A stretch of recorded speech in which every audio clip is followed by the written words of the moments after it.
মধুপুর গ্রাম সবুজে সবুজে ভরা নির্মল সুন্দর এই গ্রামে কয়েক ঘর গৃহস্থের মাঝে সুনীল কর্মকার নামে একজন গৃহস্থ বাস করত।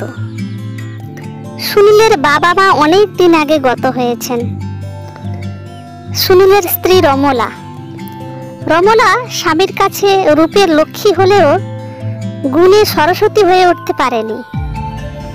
রমলার খুব দুঃখ। বিয়ের 2 বছর পরও সে কিছুতেই ভালো রান্না করেও স্বামীর মন জয় করে উঠতে পারেনি। সুনীল যখনই খেতে বসে তখনই রান্নার খুঁত ধরে রমলাকে বিভিন্ন কথা শোনায়।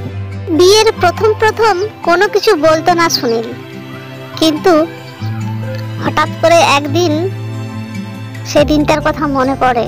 সেবার দুর্গাপূজার দশমীর দিন পাড়ার মণ্ডপে সিঁদুর খেলা এবং প্রতিমা বিসর্জনের পর রমলা বাড়িতে এসে খিচুড়ি রান্না করে, সঙ্গে ছিল পায়েস ও বেগুন ভাজা।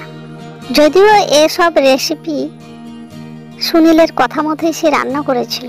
রমলা অনেক উৎসাহ নিয়ে সুনীলকে জিজ্ঞেস করলো, হ্যাঁ গো, খিচুড়িটা কেমন হয়েছে? আর দেখো পায়েসটা না খুব সুন্দর হয়েছে, একটু খেয়ে দেখো। দেখো রমলা, তোমাকে আমি বলিনি, কিন্তু সেজন্য তুমি ভেবে বসো না তোমার রান্নার হাত খুব ভালো।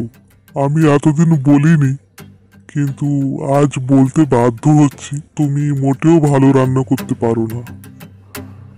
আর এই যে খিচুড়ির কথা বলছো, মোটেও ভালো হয়নি। আর ওই পায়েস আমি খেয়ে দেখেছি, এত নুন আর এত মিষ্টি, কে এমন বানায় পায়েস? এখনো একটা ভালো রান্না করতে পারলে না, কি আর বলবো। সুনীলের কথা শুনে রমলা অবাক হয়ে যায়, খুব কষ্ট পায়। সে ভেবে পায় না এত সুন্দর করে রান্না করার পরও কি করে তার রান্না খারাপ লাগে সুনীলের। সুনীল আরো অনেক কিছু কথা শোনায় তাকে। শোনো রমলা, রান্না হলো একটি শিল্প এবং এটাকে আয়ত্ত করা অনেক সময়ের ব্যাপার। মনের জোর রাখতে হয় এতে। বাপের বাড়িতে নিশ্চয়ই রান্না করনি, তোমার মা কি শিখিয়ে পাঠিয়েছেন? আমায় কি রান্না শেখাতে হবে নাকি? ব্যাস সেই শুরু।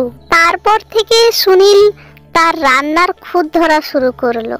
এমন ভাবে বলতে বলতে অনেক কিছুই বলে ফেলতো সুনীল, কিন্তু কাল যা বলল কাল রাতের ঘটনা। সুনীল বরাবর রাতে রুটি খায়, সেই মতো রমলা রাতে রুটি রান্না করেছে।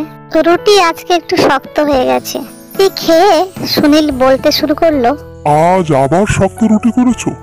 কতবার বলেছি তুমি শক্ত রুটি বানাবে না, আমার খেতে ভালো লাগে না, খেতে পারি না আমি। রমলা বলে উঠলো, 1-8 দিন একটু না হয় শক্ত হয়েছে, তা এগুলো নিয়ে এরকম ঝামেলা করলে হয়? খেয়ে নাও না একদিন। দেখ, আমি কোনো ঝামেলা করিনি, তুই ঝামেলা করতে বাধ্য করিস, নিজের বিপদ নিজেই ডেকে আনিস। সুনীলের এই একটা অভ্যাস, সে যখন রেগে যায় রমলাকে তুই করে বলে, আচ্ছা আজকের মতো একটু কষ্ট করে খেয়ে নাও, কাল থেকে দেখবে আর এমন হবে না। কিন্তু সুনীল কথা শুনলো না, সে আরো রেগে গেল এবং সে যা তা বলতে শুরু করলো। কেন রে, আমি কি ভিখারি নাকি রে? সবকিছুই তো বাড়িতে থাকে, সারাদিন কি করিস? রান্নাটা একটু ভালো মতো করতে পারিস না? মন দিয়ে মনটা কোথায় পড়ে থাকে? রান্না ছাড়া আর কি কাজ থাকে তোর? তুমি সত্যি বলছো রান্না ছাড়া আমার আর কোনো কাজ থাকে না?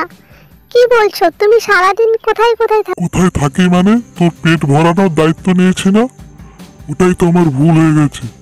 তোকে যে কেন পছন্দ করে আমার ঘরে দিয়ে গেল আমার বাবা মা, লজ্জা করছে না তোর? জিজ্ঞেস করছিস আরো কোথায় থাকি? তোর লজ্জা হওয়া উচিত। রুটি করেছিস না, একা গেল এগুলো। তুমি না খেলে আমি খাবো না, আজকের মতো খেয়ে নাও তুমি। আজকের মতো আমি খাবো না? তুই কি ভাবছিস এভাবে করে তুই আমাকে বোকা বানাবি? আমি বুঝি না কিছু না, সারাদিন শুধু সাজগোজ করতেই তো ব্যস্ত থাকিস। সুনীলের কথা শুনে রমলার চোখে জল চলে আসে।